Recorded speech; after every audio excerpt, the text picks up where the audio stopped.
Begin. No, I won't. There we go. That's what I was looking for. It is May 17th, 2018. I'm Micah Sargent, and right now we're going to talk about, well, why iPhone may not be getting USB-C, Google News app coming to the iPhone in an all-new update, YouTube Premium, YouTube Music, Laurel versus Yanny. Yeah, we might talk about that too, because this is the iMore Show. Joining me this week is, once again, the cornerstone. It's Lori Gill. How you doing, Lori? I'm doing real good, thanks. How are you? Laurel, Yenny, whatever your name is. I'm a Lanny, to be honest. I'm not doing too bad. Not doing too bad. It's a new day. It's a new dawn. It's a new life for me, and I'm feeling good. That is a great outlook. I like that. I Yeah, need to get some of your positive juju right now. that's all Nina Simone, actually. So we'll just we'll have to thank her for that. So yeah, let's go ahead and just start talking about things, because that's how podcasts work, Micah. What a weird way of getting going here.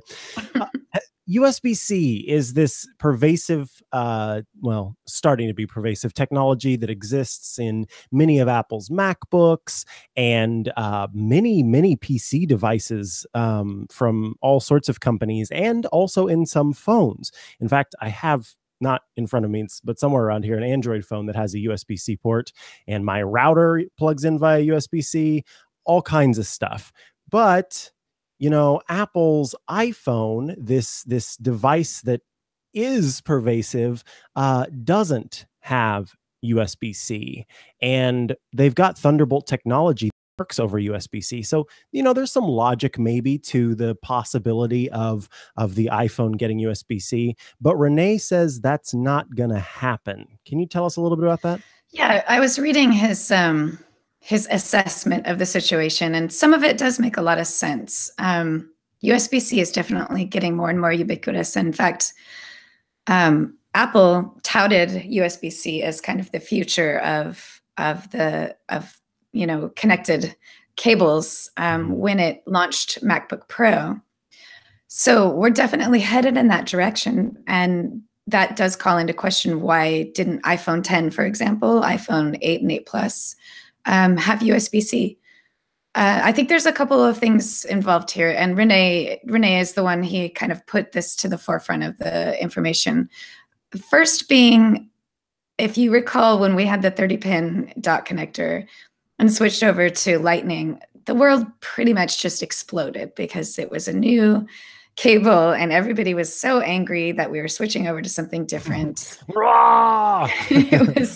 it was such a big deal. And even I was ready for the changeover, but I even suffered a little bit of irritation at first because I had 15 30-pin dot connectors and one Lightning cable. So I had my own bit of, I'm driving and I left my USB-C cable at home, or my Lightning cable at home, and I have 3 30-pin dock cables in my car right now, and there's nothing I can do about it. So the transition wasn't that easy, and that's one of the points that Renee was making, is that it's not actually that user friendly to switch over to a new cable. Only, I think we're in, is it 6 or 7 years since we switched over to USB-C? Yeah, it's been many. Well, yeah, it doesn't seem like a lot of years, but in the tech world, that is kind of a big deal to go that long without switching over. But for the everyman, I can imagine a lot of my friends complaining that, again, we have to use a new and different cable again. So the convenience factor, or the sort of transitioning factor, isn't really such a great, obvious thing to want to work with right now. Additionally, the USB-C cable is just a little bit bigger than the Lightning connector cable, which Renee also pointed out that Apple removed the 3.5 millimeter jack from the iPhone in part to make room for all of the guts that are smashed into the new iPhones. So to take away some of that extra space just for USB-C is counterproductive to what they're trying to do, which is to get the most technology into the smallest size they can. And even though Right. it's not that much bigger, neither was the 3.5 millimeter jack, and we got rid of that. So every little bit of space makes a really big difference.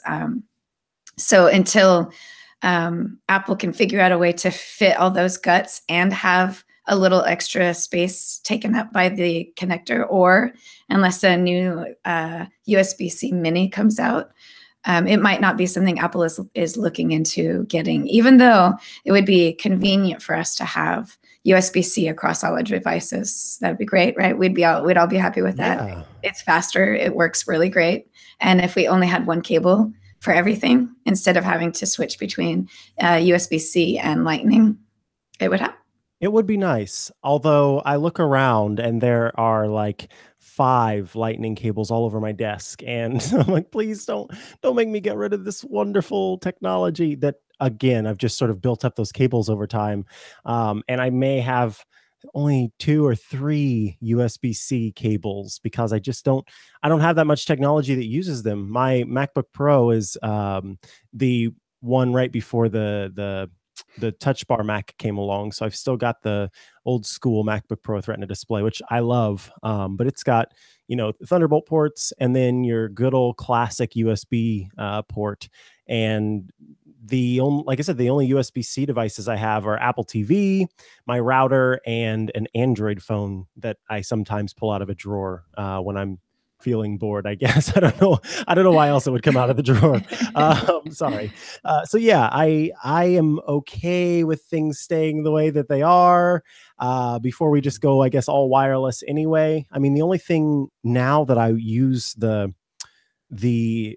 lightning cable for is to charge my iPad, or to quickly charge my iPhone. But most of the time, because I've got a charging pad on my desk and I've got a charging pad in my bedroom, and there's also one in my living room in case I am ever in there and sort of want to charge it. My phone can sit on the charging pad when I'm not using it. And so I don't really use the lightning cable even that very much. So it's interesting sort of thinking about Apple talking about how, we're just on the cusp of sort of going all wireless, and I'm starting to feel that for real. So yeah, whatever works, but I'm all about that wireless future rather than another level of cabled future. Exactly. That's another thing to consider, that why would Apple go out and put so much effort out to get USB-C implemented into phones when it kind of seems like mobile devices especially are leaning toward a wireless future. So no charging port at all seems to be more likely than USB-C charging port if we're talking about having to delay adding that cable a couple of years anyway. The possibility of wireless becoming a better functioning, faster charging means of charging your phone would make more sense than Apple to invest in the research and development needed to go USB-C. Yeah. So yeah, you've got a good idea there. And I agree. I love wireless. I love that I just kind of plop my phone down.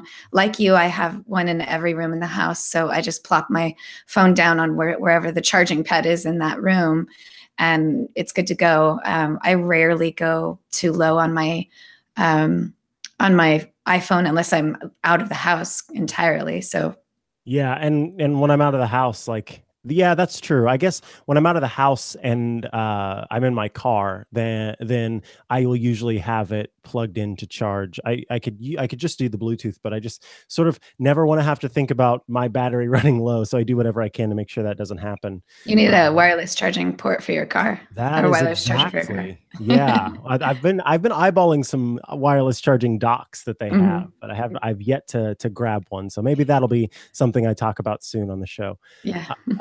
Well, yeah, that I think that pretty much sums that up. I am curious sort of how other people feel about USB-C cables. Do you think that Lightning is a better option, or do you wish that USB-C cables would end up on all the devices? But we'll see what comes next. This is an interesting rumor. I talked about this a little bit earlier in the week on Clockwise. Someone had brought this topic to the table that the iPhone SE, the second version of it, could possibly be getting Face ID. And so that would mean replacing, I guess, the Touch ID sensor as the means of biometrically accessing your phone. What I'm curious, Lori, if we have an iPhone SE 2 that has Face ID, does that mean that it's a full screen iPhone SE? That would be what we would assume would come. So the 4-inch phone would have a very large screen. At that point, it would be significantly larger than the size of the screen of the iPhone SE right now. It's still, it's hard to talk about because I really don't think this is going to happen. So it almost seems silly to even bring it up. But if Face ID is coming, it's probably coming because a full screen phone is coming, full edge to edge screen phone is coming for SE. There's no reason not to have both. So this also brings up all these kind of problems with the price of the iPhone SE and whether or not it would stay the low cost phone that it is. That's part of why it's positioned so well in Apple's retail, is that it's the entry level phone. If you can't afford something more expensive, it's only $350. So if you have to raise the price of the iPhone SE to something significantly higher, then you're defeating the purpose of it having an entry level phone. Now, I am an iPhone 4-inch form factor fan, and I would love. Hold on. I would love iPhone 4-inch form factor fan. That is quite wow. That was great. I would love to see the iPhone SE get all of the advanced technology with Touch ID, edge to edge screen, a better processor, better camera. I want it all. I want that. I want the iPhone 10 to be as small as the iPhone SE. But because of the cost, I just don't see that happening. I think what might be happening is if this information is even close to legitimate, it might be a mistake on the part of the suppliers that they are thinking that it's for the iPhone SE2, but it might actually be for, say, the iPhone. I'm not sure what we would call it now. 9, I guess, is maybe what we would call it. the 2018 iPhone that will not be the iPhone 10, whatever that is. I think you're dead on there. Whenever you talk about the fact that if we are going to do this, then you got to keep it at a good price. And you can't quite pull both of those things off. That said, oh, would it not be so glorious to hold this form factor of a phone and have it have a full screen right there on the front? It would be so nice. It would be beautiful. And it would make me seriously side-eye my iPhone 10. Like, you're not keeping up. You're not doing a good job of keeping me happy, because look at this beautiful device. I just think it would be the feel of it, the shape, it would just be gorgeous. So when I heard this rumor, it was like, oh yeah, this is pretty cool. But yeah, I think that you're right. There's no way to be able to pull that off and still sort of keep this entry level price that gets more people into Apple's ecosystem. Yeah. Womp womp. Yeah. So there you go. My belief is iPhone SE2, the second generation iPhone SE, is going to get a better processor. It might get a camera spec bump, but outside of that, I don't think it's going to change much. I think it'll look the same. It'll have the Touch ID. Even if all of the other iPhones move on to Face ID, I think the SE will continue to have the Touch ID, and it'll continue to be a really inexpensive entry-level phone. So as much as I want it to grow and change with the times, I think it's always going to be, as long as it exists, it's going to be behind the times in terms of the technology that it has inside of it. So that's okay. It's my secret, my long lost love that I hold on to dearly. There you go. One day. Uh, that could potentially happen. Let's go ahead and move on. We got lots of updates from Google, and in fact, they continue to pour out. But one of those updates is a news update. There's news to share, and it's about Google News. Yeah. So Google Newsstand, it used to be Newsstand. Google Play Newsstand, I believe is the exact term for it. You could also They, like throw in a fourth verb, and everyone would still know. Google Play yeah. Jump Newsstand. Yeah, so they updated it. They announced this update at Google I/O and they showed off some of the cool features that were going to be coming, and then they rolled it out to Android devices that same day or the next day at the latest, but it wasn't available on iOS until this week.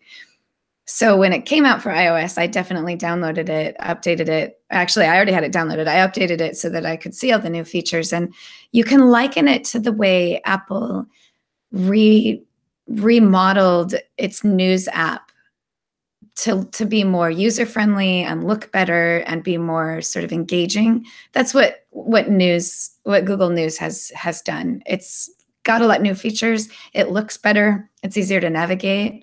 One of my favorite things about the Google News app is the headlines section. So we're kind of living in this digital age well, we're not kind of living in a digital age. We are living in a We digital are.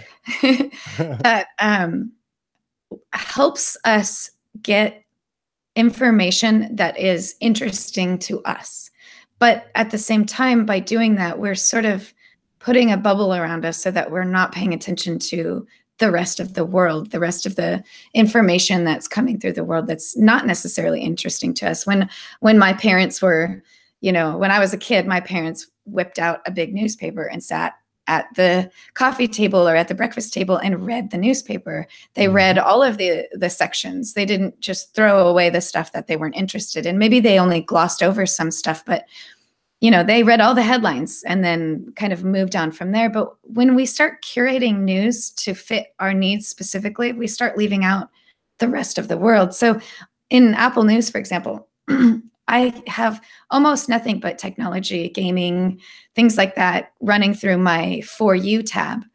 But I'm losing out on all of the news and political world information unless I go seek it out. And the headline section in the Google News app is very nice because they just present the latest headlines, or they categorize them by what you would normally see in your newspaper. Like, I think I have a list here somewhere, which is, let's see, I'm losing my place here.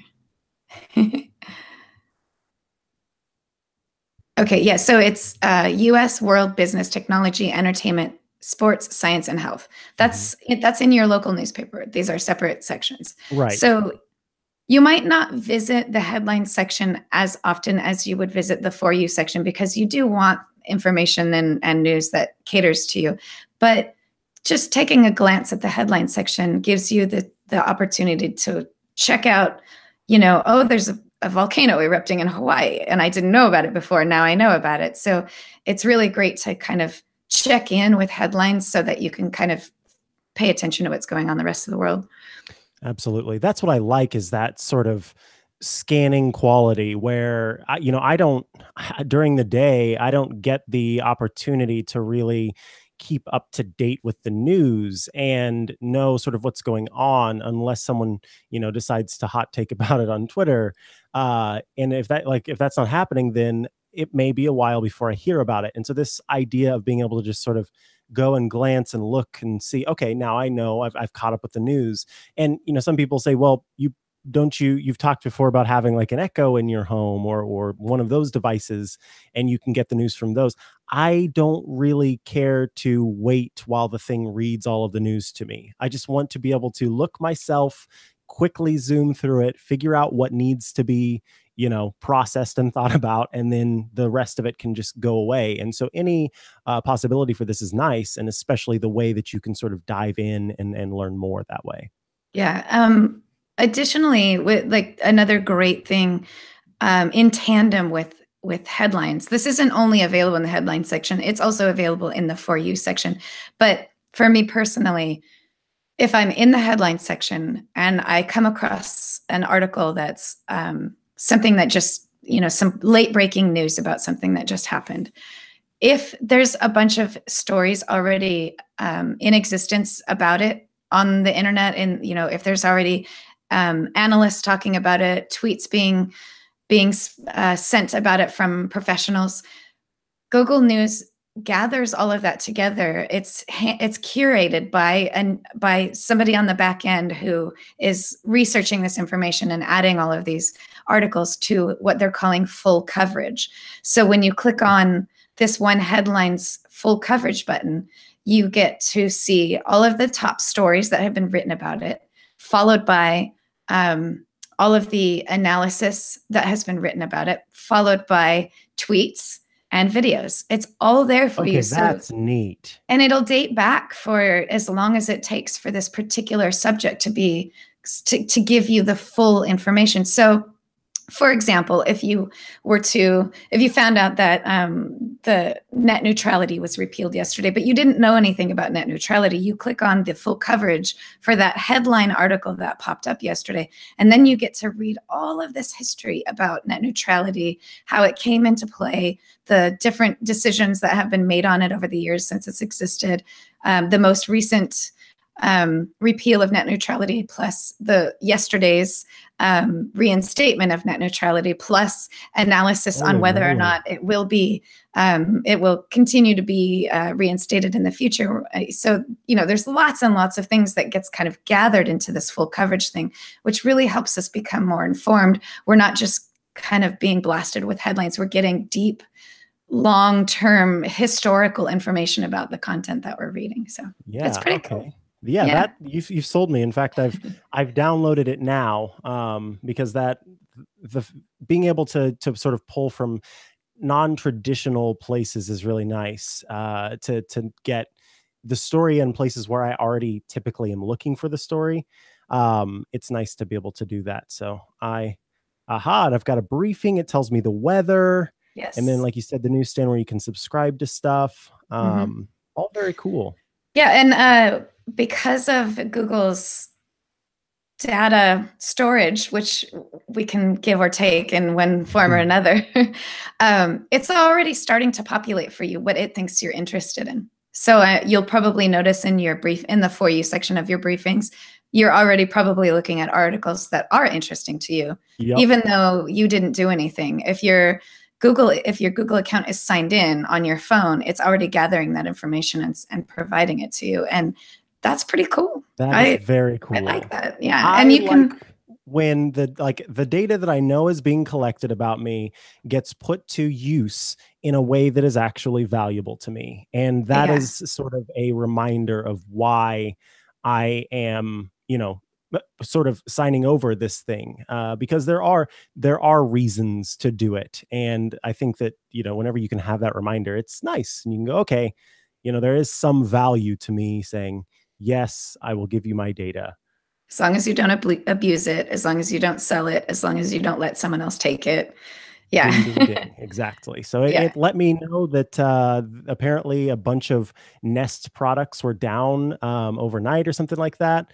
And that was, that was a recommendation for me. So very cool, Google. Very cool. Out of the box, you've already found some things you like about it. So another thing here is YouTube Red has become YouTube.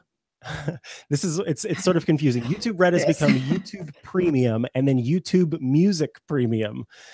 Ugh. So let me go ahead and sort of give a brief update of what all of this means. YouTube Red before was this place where you could, or was this subscription service that lets you watch YouTube videos without advertisements. It lets you, right now, anyone who doesn't have a YouTube Red subscription can open up their YouTube app, can go to a video, can hit play. Then when they leave the app, the sound stops. It won't let you play the sound unless you're actually in the app watching the video. But by subscribing to YouTube Red, you can do what's called background audio. So it is sort of a built-in incentive for people who use YouTube as sort of a music listening program. They can't just listen to music while they do other things on their phone. You have to be in the YouTube Music app, or rather in the YouTube app. But YouTube Red lets you get rid of that stuff, and then also gave you access to some of YouTube's premium content, or original/premium content. Now we are getting sort of the split up of YouTube Red into two services: YouTube Music and YouTube Premium.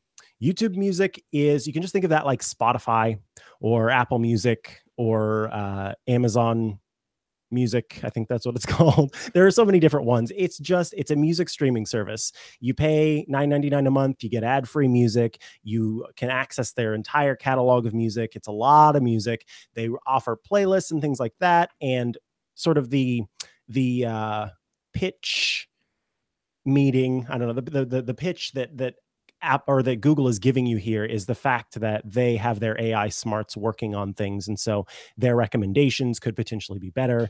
And then of course it plugs in very easily with music videos because those happen to be on YouTube already. Now YouTube Premium is the video side. It's basically just YouTube Red but rebranded. So for $11.99 a month, you get YouTube Music that's already built in, and you get ad-free video, you get original content from YouTube, and you get those offline downloads and the ability to sort of leave the app and play audio in the background. So it sort of starts with YouTube Music, but if you also want everything else, then you just go with YouTube Premium. One last thing I'll note is that YouTube was pretty smart, I think, in keeping its YouTube Red users happy. So they said, hey, $9.99 is what you pay for YouTube Red. Here's what we're going to do. I know it's $11.99 for YouTube Premium, but for you folks, it's only $9.99. So that's the new stuff. Have you used YouTube Red or YouTube's music stuff, any of that? I'd been putting off downloading a subscription to YouTube Red this entire time for as long as it's been around. It's been a couple of years, right? Yeah. YouTube Red's been around for a while. I kept thinking, I'll try it. I just put it off. And I had no reason. I just, I personally don't access YouTube quite enough to be bothered by the commercials that appear. And I don't listen to YouTube Music very often.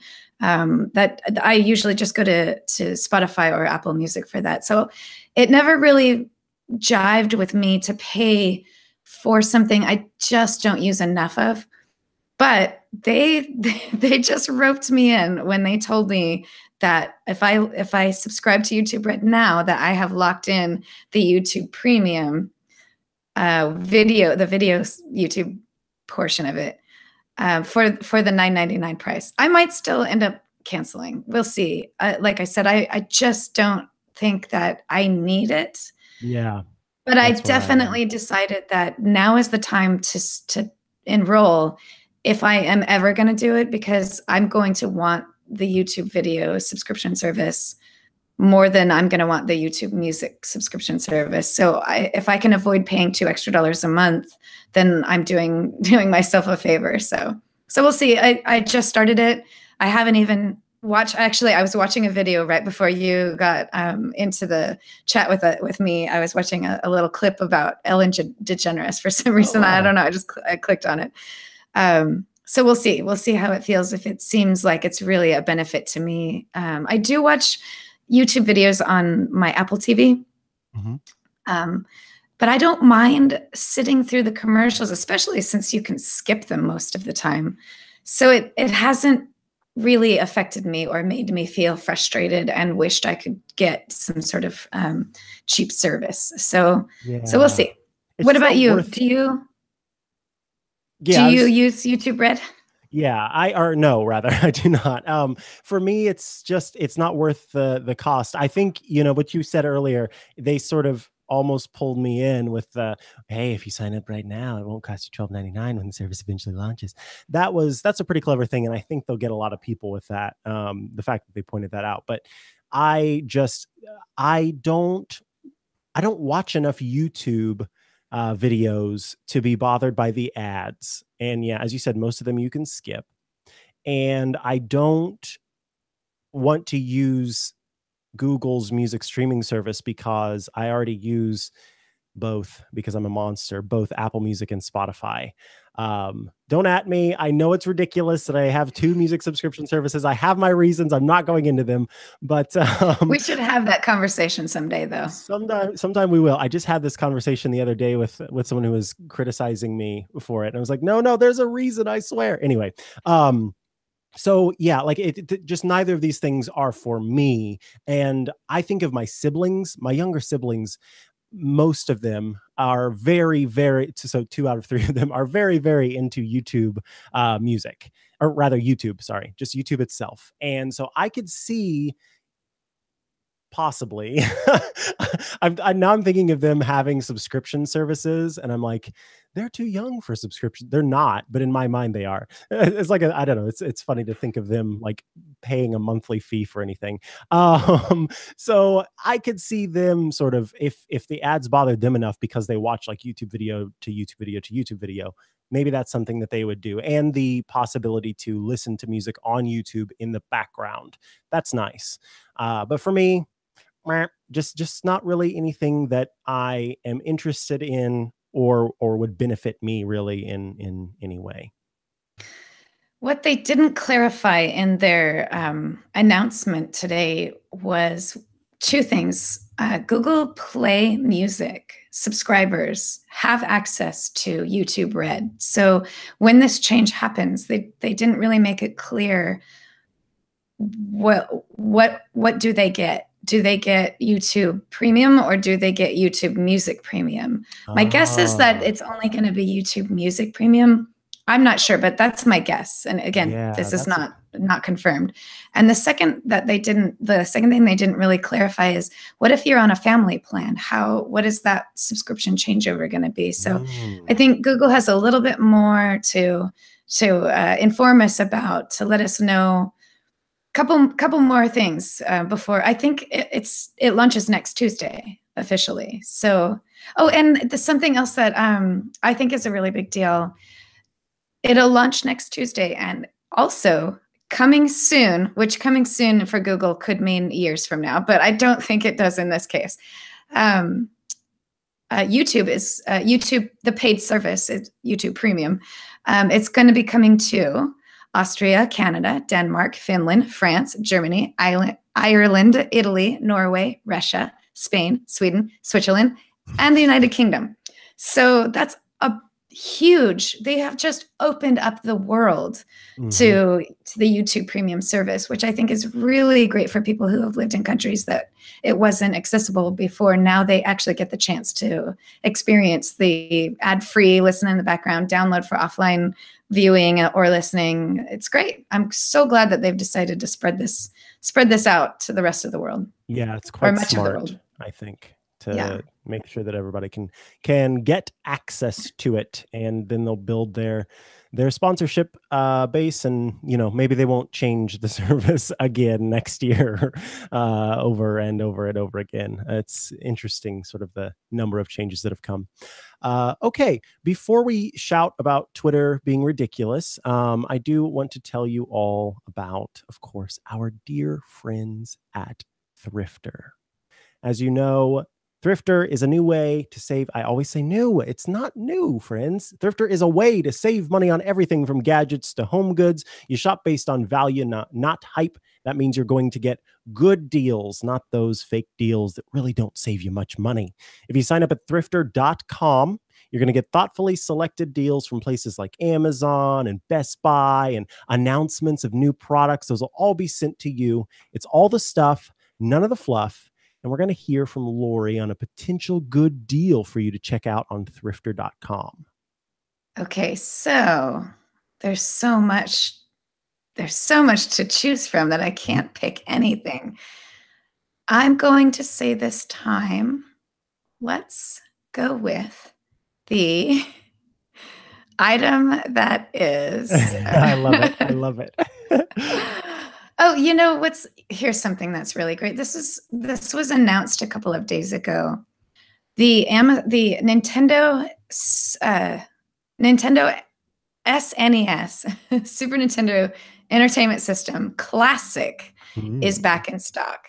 Oh, it's expired. It just Oh no. that one's not going to be any good. Though the classic Nintendo Entertainment System, the $80 Nintendo Entertainment System they recently announced is they're going to kind of refresh the stock of that. You can get it for $99 right now on Amazon, but that's not quite the reduced price that they want it to be. So keep an eye out for that. Thrifter, my point that I was making was that Thrifter is so on top of this stuff that when they go back in stock, right away. So you can go and buy it before it sells out. So right now you might not be able to get it for $80, but if you were watching Thrifter a couple days ago when it was first published, you would have known. You would have been able to get the Nintendo Classic, SNES Classic for the reasonable low price of $80. The reasonable low price of $80. Excellent. So again, if you head to thrifter.com, you're going to get thoughtfully selected deals, but also announcements of new products and pre-orders and things like that from places like Amazon, Best Buy, etc. All the stuff, none of the fluff. Thanks so much to Thrifter for sponsoring the iMore Show. So we heard some bad news on Twitter. Twitter has had in the plans for a while an update to its API that at first just seemed like it was going to sort of take away some of the potential functionality of third-party apps. It was going to make it harder for people to sort of always see the latest stuff and change things around. And so in and of itself, the API change, the third-party apps were arguing would make their services not great, and then people would end up leaving them and going to Twitter's first-party app. Well, those changes have come. They've been announced, and the API actually costs money as you scale, and Twitter third-party apps were on Twitter talking about how that is going to be very, very expensive. In fact, one tweet here from Sean, oh goodness, I don't want to mispronounce his last name. It's at Big Zaphod on Twitter. We're going to go with that so that I don't accidentally pronounce Sean's last name. He talks about how the public pricing shows Twitter's account API as $2,899 per month to get activity updates for only 250 users. Only 250 users.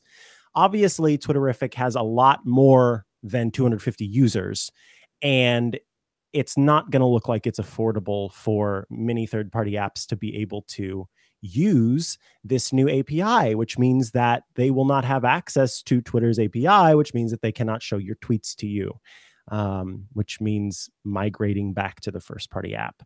So, Lori, I'm curious just sort of your overall take on this and whether you think this is Twitter genuinely sort of trying to push people back to its app. Let me make one quick comment. Craig Hockenberry on Twitter in reference to the, in my opinion, outrageous monthly price says the math works out to about $10 per user a month to get push notifications on a platform where people balk at spending 99 cents. And that really says it all. Mobile device users are not used to spending a lot of money. And this is a per month price that these developers are going to have to pay to be able to do some of these minor things that they've been able to do, that made their app special all along. It's going to destroy third-party Twitter clients. They're not going to be able to afford that. They can't ask their clients to spend $10 a month just so that they could make the just to meet the price necessary to be able to implement these APIs. So it's pretty insane. I don't know why Twitter would do something like this. They know that these third-party clients are part of why people use Twitter as often as they do. There are some people who never use the official Twitter app. I'm not sure if Twitter is really trying to position itself to be exclusive.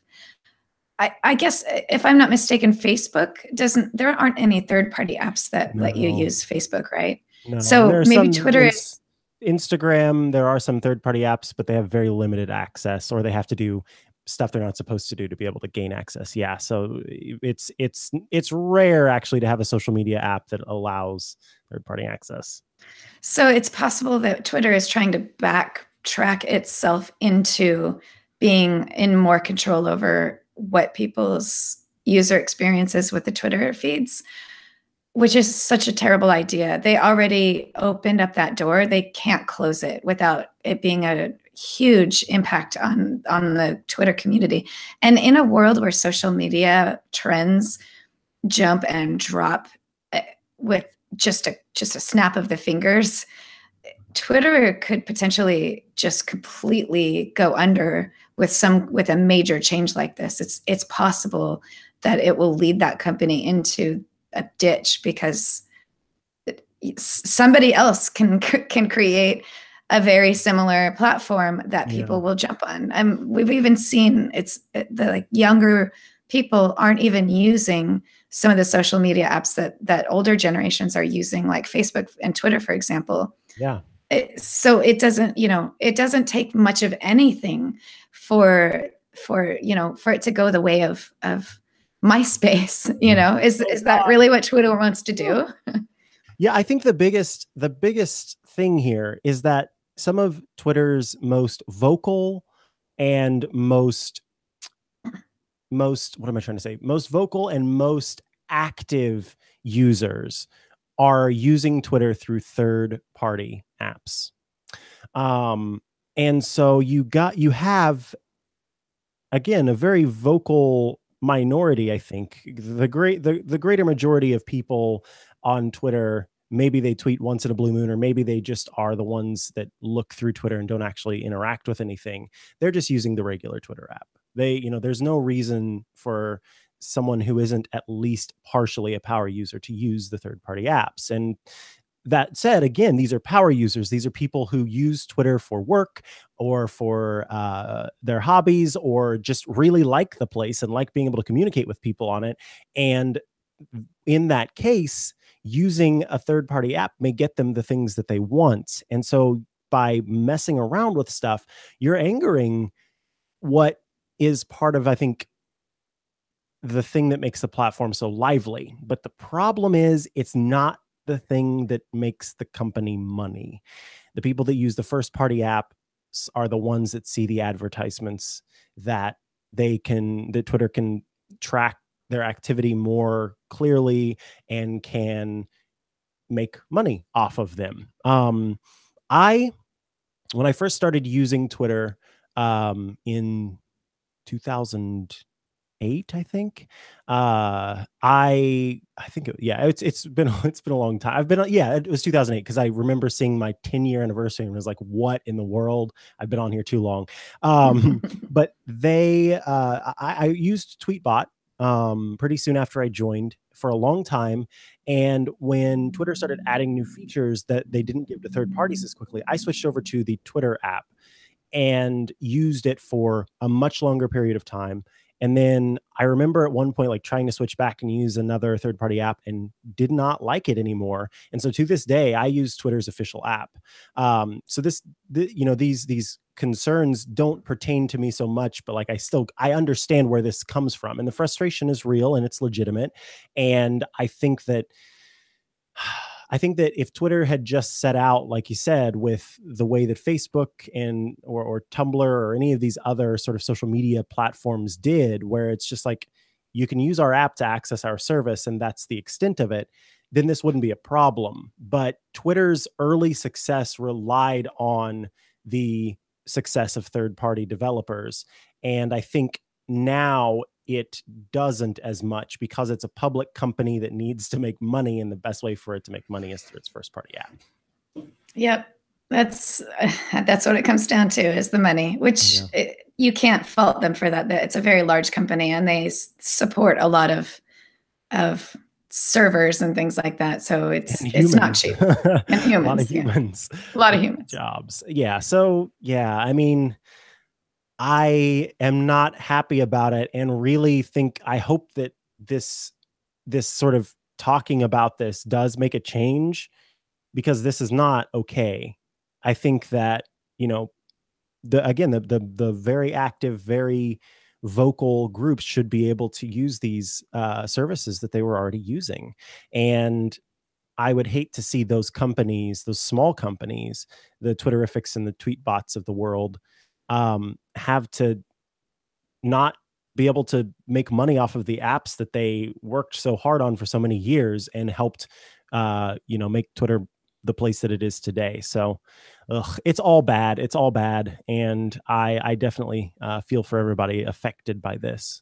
Yeah. Hopefully, before these new APIs go into effect, Twitter will have done some sort of reconsidering and making some decisions that will benefit third-party app developers while still allowing them to generate income from advertisements and things like that. So I don't know.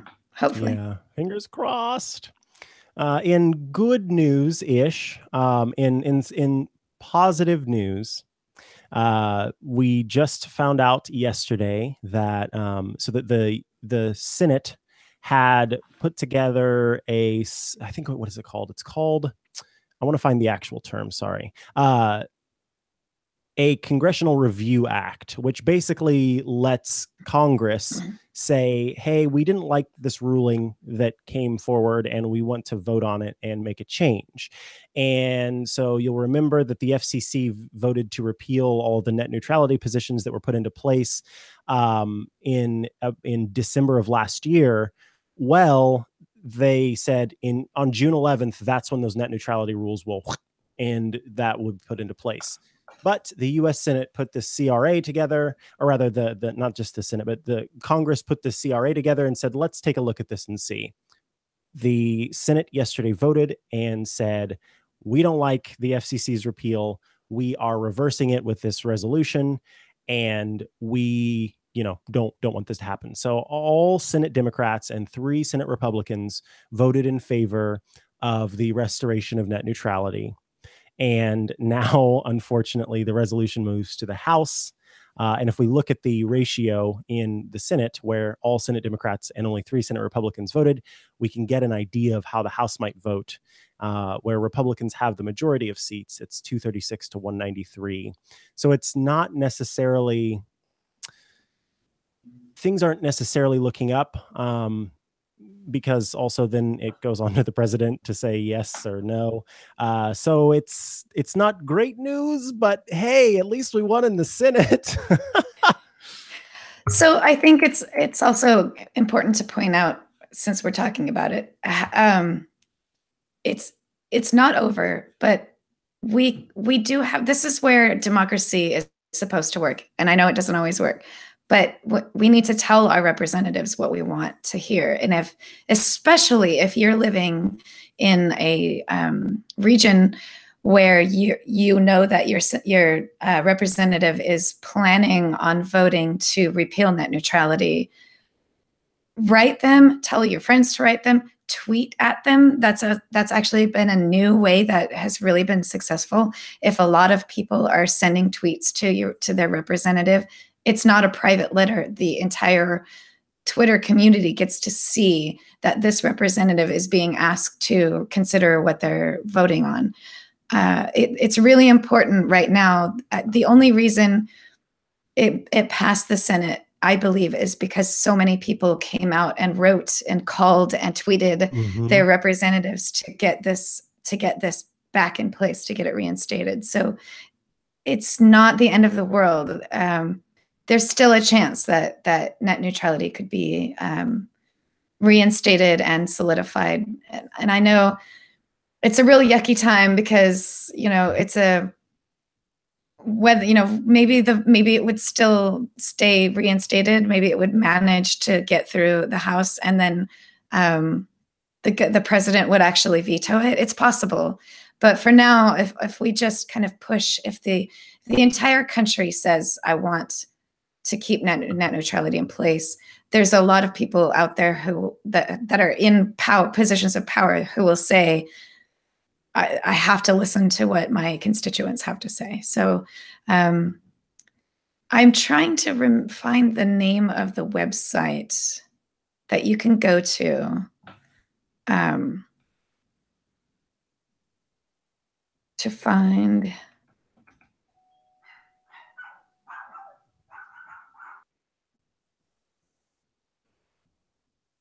There is a website that we should probably add into. I I think I was following them on Twitter even. Oh, is it the one that tells you where to call your folks? Yes, yeah. So there's a website that you can go to that shows you which representatives are voting or are positioned to vote for or against the reinstatement of net neutrality, and the ones that are voting against reinstating net neutrality, contact them if they're in your area. If they're not in your area, ask your friends who live in the area to contact them. Send them an email, send them a physical letter, give them a phone call, send them a tweet. Phone calls are actually the best way to actually communicate with them. And if you can get through and actually talk to them, that's a really great way to have a conversation with them. But if not, tweeting is certainly a really good opportunity for you to let everybody know that you want your representative to make a vote that goes the direction that you want to go. Yeah, yeah.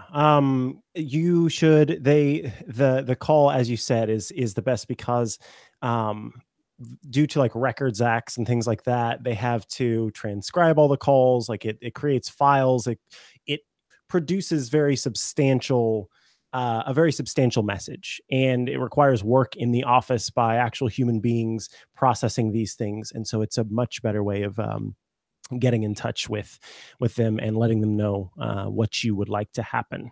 So I think that's a very positive way to look at things. And you should continue to make noise and continue to make this heard, because the fact is, thanks to democracy, no one stays in office forever, and things can change when there are other people in these offices to fight back and bring back net neutrality if it does end up being sort of waved away on June 11th.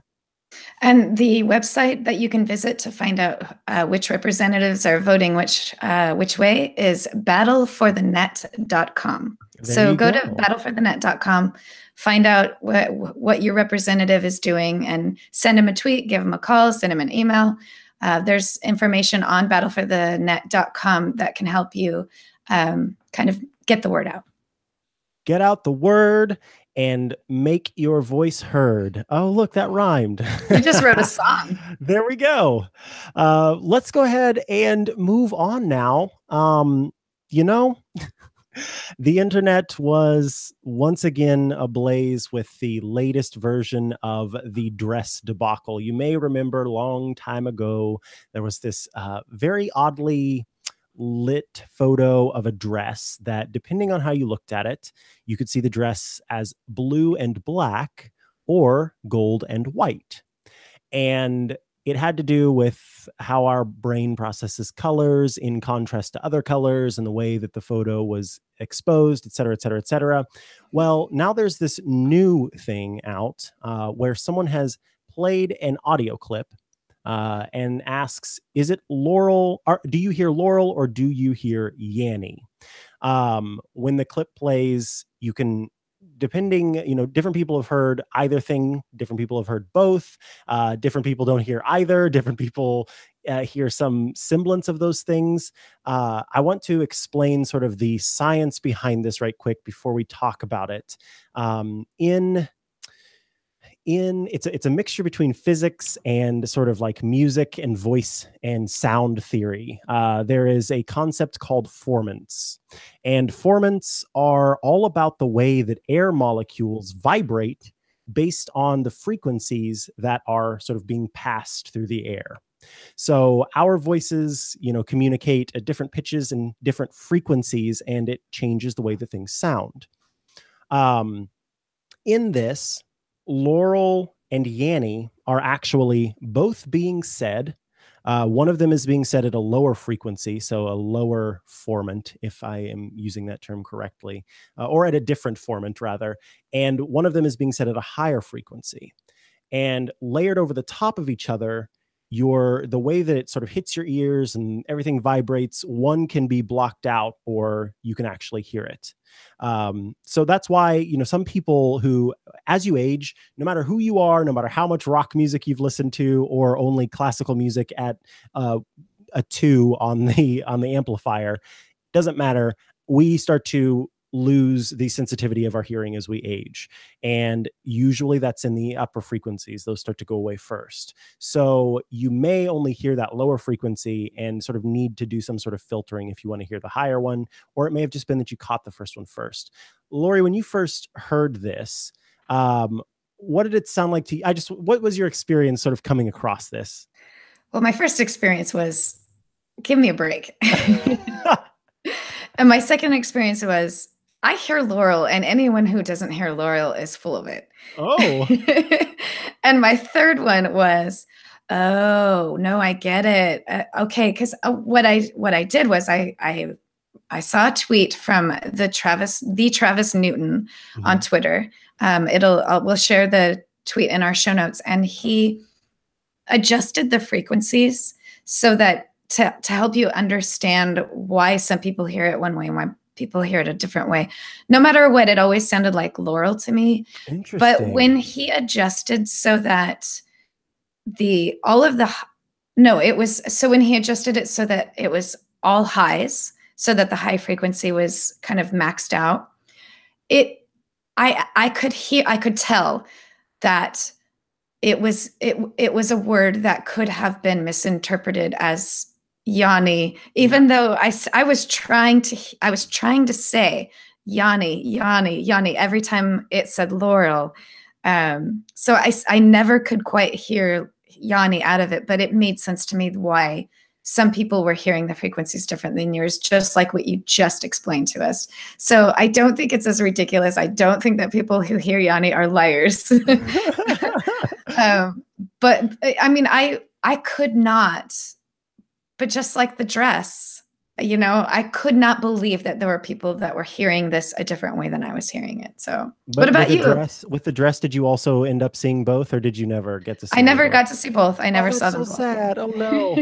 I remember with the dress, I saw, I think, blue and black just fine, but I had to I laid over some papers over the top of the opposite color and looked at it. And then I was like, listen here, brain, you're going to see white and gold. And so I was really focusing on it. And as I started to pull the papers back, then I was able to see it.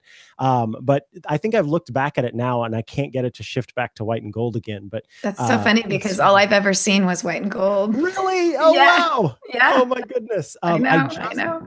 I just posted a link in our chat. You should totally give that a listen while I'm explaining to the listeners about my experience, because that blew my mind. What you're about to listen to blew my mind. And I'll tell the listeners, you all will hear about that in a second. But basically, I woke up in the morning, as I always do. Thank God I wake up every day. And I was scrolling through Twitter and I saw Laurel and Yanni taking off. And I told myself, Micah, not today. You're not going to listen to this thing. You're not going to get involved. You don't care. You don't want to know about it. So I'm sitting there just scrolling through and seeing everybody talking about it and giving their hot takes and not paying any attention to it. And then later in the day, I was hanging out with somebody and they played the clip.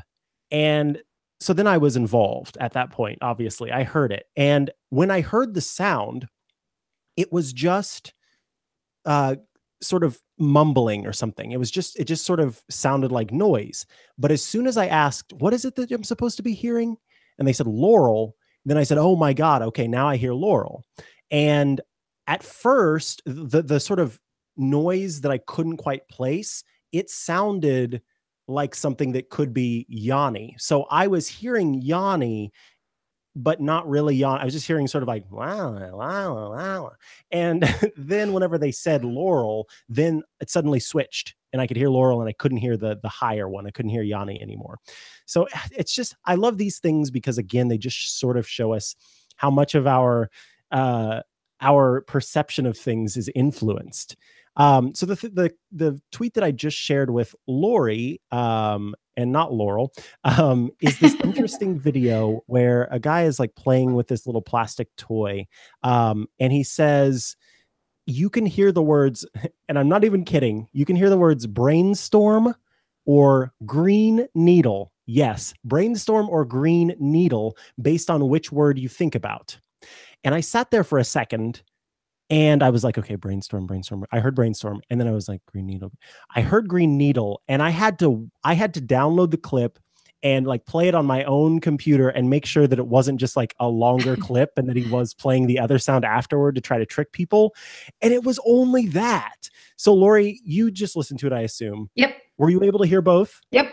Did it freak you out? Because it made me feel uncomfortable about everything. Yeah. Yeah. I mean, my brain was totally influencing what I was hearing being said right at that moment. And I knew, and I still was hearing green noodle or brainstorm, depending on what word I was thinking right before it was said. And those words are so far apart. That's not okay. That's not okay.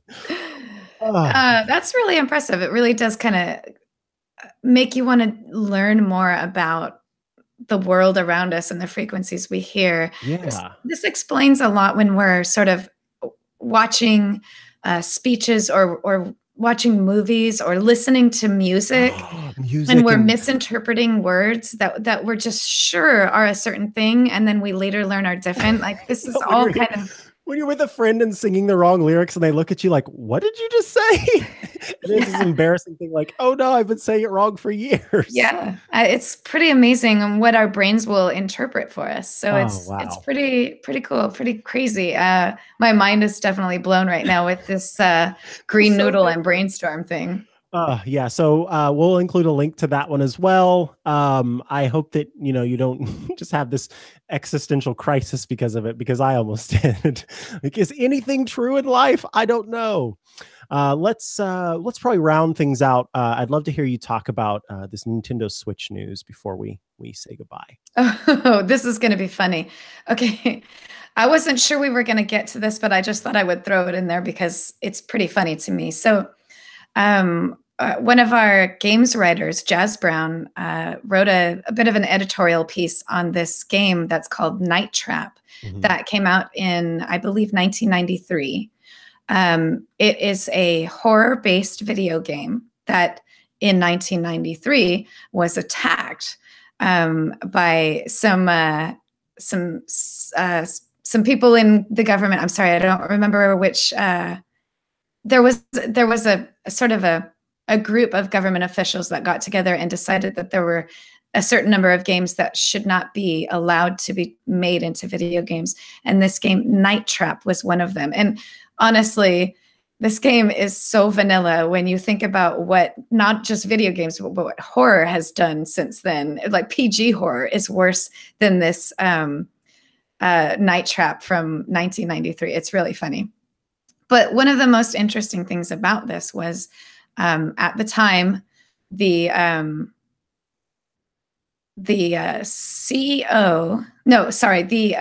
chairman of Nintendo America, Howard Lincoln, quoted, "Night Trap will never be on a Nintendo gaming system." He said it very clearly, very strict. And guess what? It's coming out it's a couple months from now on Nintendo Switch. Wow. So it's only taken that many years. It's a fun little comment on how so much has changed over the years, that they were actually scared of Night Trap and scared of what it was going to do to children. And when you watch it now, it's ridiculous that this was something that ever offended people. It's so light. It's not scary. It's not bloody. It's not violent. It's not highly sexualized. When you compare it to what video games are that kids are playing right now, it's just mind blowing that something like that was causing such a ruckus back then. So, wow. Times they have changed. Times they are changing. Excellent. I think that's going to round things out for this week. We've got some stuff planned for the future. Lori and I want to talk about the Oculus Go at least one more time after we get a chance to hang out in virtual space. So you can look forward to that. But I want to thank everybody, of course, for listening. If Renee were here, he would tell you that that you could find him at Renee Ritchie on Twitter and other social media platforms, as well as at Vector for podcasts, videos, articles, etc. It's vector.show. If Serenity were here, she would tell you could find her at SETTERN on Twitter and Instagram. If our dear pal Georgia Dow were here, she'd tell you could find her at Georgia_Dow. And Lori, you are here. Where can we find you online? There's so many iMore show alums that I miss so much and wish that they could be here with us. But you can find me at Apaholic on Twitter. That's APPAHOLIK. And you can find me at Lori Gill and most of the other social things. And you can find me at iMore Writing, all things tech. Awesome. And if you're looking for me online, you can find me at Micah Sargent on most social media platforms. And you can find me at chihuahua.coffee, CHIHUAHUA.coffee. You can find us all at iMore, all writing at iMore. And I want to thank Jim Metzendorf for doing such a fantastic job editing our program here. We will be back next week with more Apple news, tech news, and other news as usual. We can definitely count on good old Lori being here. I want to wish everybody a fantastic rest of your week, and we will see you next time. Goodbye. Bye. All right.